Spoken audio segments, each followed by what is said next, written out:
দীর্ঘদিন পর ফের অ্যাক্টিভ রাজ্যে কেন্দ্রীয় সংস্থা ফের তৃণমূলের হেভি ওয়েট নেতার বাড়িতে রাত ভোর তাণ্ডব কেন্দ্রীয় গোয়েন্দা সংস্থার। এই মুহূর্তের সবচেয়ে বড় খবর, শিক্ষক নিয়োগ দুর্নীতিকাণ্ড, কয়লা পাচার, গরু পাচার, পুরসভার নিয়োগ দুর্নীতি, রেশন দুর্নীতিকাণ্ড, একাধিক হেভি ওয়েট নেতা, মন্ত্রী, বিধায়কের বাড়িতে হানা দিয়েছে, তাণ্ডব চালিয়েছে সিবিআই, ইডি, আয়কর দপ্তর, এনআইএ, একাধিক কেন্দ্রীয় সংস্থা, তদন্তকারী সংস্থা। তাদের তাণ্ডবে, তাদের জেরায় একের পর এক বিস্ফোরক তথ্য উদ্ধার হয়েছে, টাকার পাহাড় উদ্ধার হয়েছে, সোনার খনি উদ্ধার হয়েছে। এই জেরায়, এই তল্লাশিতে তার মাঝে দীর্ঘদিন পর ফের অ্যাক্টিভ কেন্দ্রীয় তদন্তকারী সংস্থা, ফের অ্যাক্টিভ আয়কর দপ্তর। এবার হেভি ওয়েট তৃণমূল নেতার বাড়িতে রাত ভোর 19 ঘন্টা ধরে চলল আয়কর দপ্তরের তাণ্ডব। আয়কর দপ্তরের সামনে মুখ খুললেন তৃণমূলের নেতা, মুখ খুলে বিস্ফোরক তৃণমূল নেতা। নিজেকে বাঁচাতে যা দাবি তৃণমূল নেতার, তাতেই কিন্তু মুহূর্তে হইচই পড়ে গেল একেবারে গোটা রাজ্য জুড়ে। এমনিতেই শিক্ষক নিয়োগ দুর্নীতিকাণ্ডে এখনো পর্যন্ত গ্রেপ্তার হয়ে জেলে আছেন রাজ্যের প্রাক্তন শিক্ষামন্ত্রী পার্থ চ্যাটার্জি। ইডি প্রথম গ্রেপ্তার করেছিল পার্থ চ্যাটার্জিকে। পার্থ চ্যাটার্জির বান্ধবী অর্পিতা মুখার্জির ফ্ল্যাট থেকে উদ্ধার হয়েছিল প্রায় 50 কোটি টাকা, 5 কেজি সোনার গহনা, অর্থাৎ টাকার পাহাড় সোনার খনি উদ্ধার হয়। আর সেই টাকার পাহাড় সোনার খনি দেখেছে গোটা রাজ্যবাসী। তারপর থেকে একাধিক জায়গায় উদ্ধার হয়েছে শুধু টাকা টাকা টাকা। এর মাঝে একাধিক হেভিওয়েট নেতা, মন্ত্রী, বিধায়কের বাড়িতে চলেছে ইডি, সিবিআই, আয়কর দপ্তর, এনআইএ তল্লাশি অভিযান। সেখানেও উদ্ধার হয়েছে বস্তা বস্তা নথি, একেবারে কাঁড়ি কাঁড়ি চকের ধন। আর এবার এক শিক্ষক নেতা, তৃণমূলের শিক্ষক নেতার বাড়িতে আয়কর দপ্তর ঢুকতেই কিন্তু তোলপাড়। যা তথ্য উঠে এলো তাতেই কিন্তু ফের অস্বস্তিতে শাসক দল। সামনে 21শে জুলাই নিয়ে তৎপরতা শুরু করে দিয়েছে। ইতিমধ্যেই তৎপরতার সঙ্গে লাস্ট মুহূর্তের প্রস্তুতি চলছে 21শে জুলাই নিয়ে তৃণমূল কংগ্রেসের। তার মধ্যেই কয়েক মাস পরে রাজ্যে বিধানসভা নির্বাচন। ইতিমধ্যেই ভোটের দামামা বাজিয়ে দিয়েছে সমস্ত রাজনৈতিক দল, প্রচার শুরু করে দিয়েছে। আক্রমণ, পাল্টা আক্রমণ, প্রতি আক্রমণ চলছে। বিরোধীরা একে অন্যকে কোণঠাসা করার চেষ্টা করছে বিভিন্ন ইস্যুকে তুলে। তার মধ্যেই শাসক দল যে দাবি করে রাজনৈতিকভাবে ফায়দা লুটতে কেন্দ্রীয় তদন্তকারী সংস্থাগুলিকে ব্যবহার করে বিজেপি, কেন্দ্রীয় সরকার, ঠিক তেমনইভাবে আবারও বিধানসভা নির্বাচনের আগে, কয়েক মাস আগে অ্যাক্টিভ কেন্দ্রীয় তদন্তকারী সংস্থাগুলি এবার অ্যাক্টিভ আয়কর দপ্তর। নেতার বাড়িতে ঢুকতেই কিন্তু রীতিমতো হইচই কাণ্ড।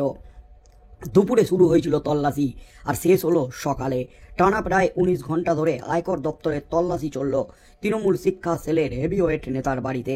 কোচবিহারের তুফানগঞ্জে তৃণমূল শিক্ষা সেলের নেতা জয়দেব আর্যের মাস্টারপাড়া এলাকার বাড়িতে হানা দেন আয়কর দপ্তরের আধিকারিকরা। তিনি তুফানগঞ্জ টাউন প্রাথমিক বিদ্যালয়ের শিক্ষক। ঘটনাকে কেন্দ্র করে নেতার বিরুদ্ধে কি অভিযোগ তা নিয়ে জোর জল্পনা শুরু হয় এলাকা জুড়ে। স্থানীয় সূত্রে খবর উঠে আসছে, জয়দেব আর্য সম্প্রতি তার পুরনো বাড়িতে এসেছেন। কিছুদিন আগে তার মায়ের মৃত্যু হয়, এরপর থেকেই তিনি ছিলেন ওই বাড়িতে।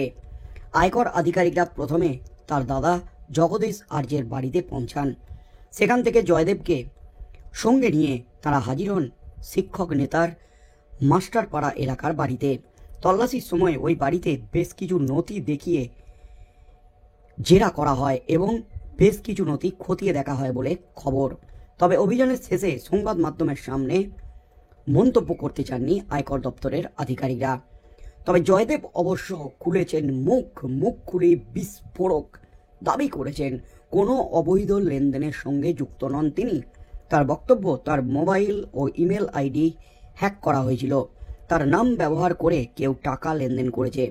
সেই কারণেই আয়কর দপ্তরের আধিকারিকরা এসেছিলেন। হ্যাকারদের হদিশও পাওয়া গেছে। এই ঘটনায় স্বাভাবিকভাবেই চাঞ্চল্য ছড়িয়ে পড়েছে এলাকায়। কি কারণে এত দীর্ঘ সময় ধরে অভিযান চলল তা নিয়ে নানা প্রশ্ন উঠে গেছে। কারণ নিয়ে যদিও আয়কর দপ্তরের তরফে সরকারিভাবে এখনো পর্যন্ত কিচ্ছু জানানো হয়নি, মুখে কুলুপ এঁটেছেন, তবে ঘটনা একেবারে নাড়িয়ে দিয়েছে গোটা রাজ্যকে। কারণ আয়কর দপ্তর টানা 19 ঘন্টা ধরে রাত ভোর তল্লাশি চালিয়েছে, এবং সেই তল্লাশি যে সাধারণ ব্যাপার নয় সেমনই কিন্তু মনে করছেন অনেকেই। তুফানগঞ্জের রাজনীতির চেনা মুখ জয়দেব, পাশাপাশি তিনি একজন প্রাথমিক বিদ্যালয়ের শিক্ষকও।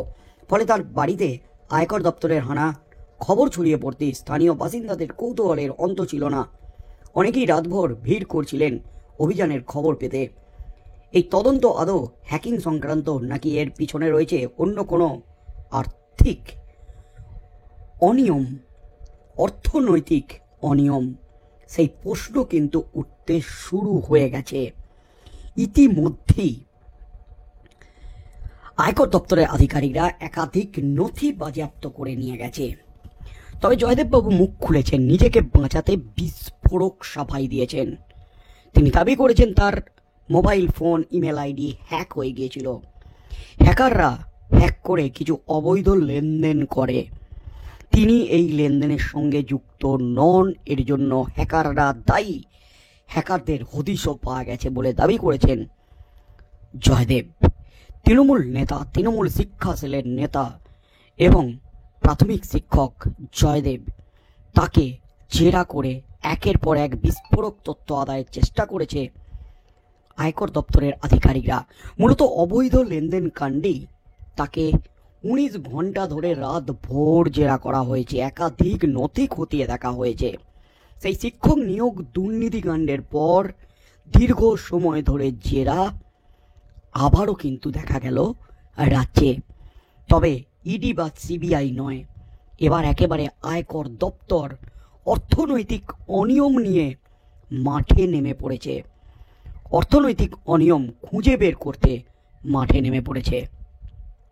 আগামী দিনে কি হতে চলেছে, আয়কর দপ্তর সূত্রে যা খবর উঠে আসছে, আগামী দিনে আবারও কিন্তু জেরা করা হতে পারে এই নেতাকে, এবং তাকে তলব পর্যন্ত করা হতে পারে আয়কর দপ্তরে।